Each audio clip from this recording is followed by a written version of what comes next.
আসসালামু আলাইকুম বন্ধুরা, আজকের এই শর্ট ভিডিওতে আপনাদেরকে বলবো আমি কিভাবে মালয়েশিয়া থেকে জাপানের ট্যুরিস্ট ভিসা করেছি সম্পূর্ণ ফ্রিতে। আমার মাত্র মালয়েশিয়ান 24 রিঙ্গিত খরচ হয়েছিল শুধুমাত্র জাপানিজ ট্যুরিস্ট ভিসাটি পেতে। তো চলুন কী কী ডকুমেন্ট লাগবে আমি বলছি।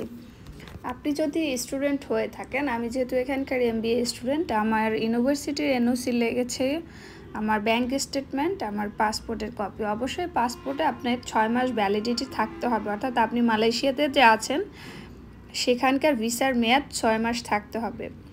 এগুলো দিয়ে প্রথমত হচ্ছে আপনি ওয়েবসাইটে নিজে যদি অ্যাপ্লাই করেন সেই ক্ষেত্রে আপনি কম খরচে করতে পারবেন, আর যদি এজেন্সি দ্বারা করেন খরচ বেশি হবে।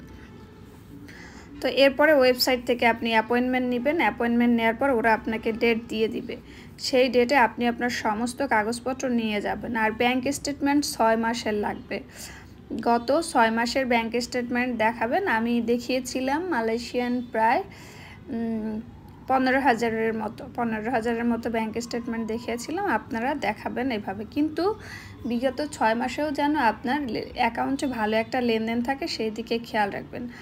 তারপরে যখন অ্যাম্বাসিতে যাবেন ওরা আপনাকে সিম্পল কিছু কোশ্চেন করবে, ডকুমেন্টারি দেখতে চাইবে, আপনার নাম, কী পারপাসে যাচ্ছেন, অবশ্যই ট্রাভেল আইটিনারি লাগবে। আপনি যখন অনলাইনে প্রথমত যখন মেল করবেন তখন হচ্ছে আপনার ট্রাভেল আইটিনারিটা পূরণ করে দিতে হবে।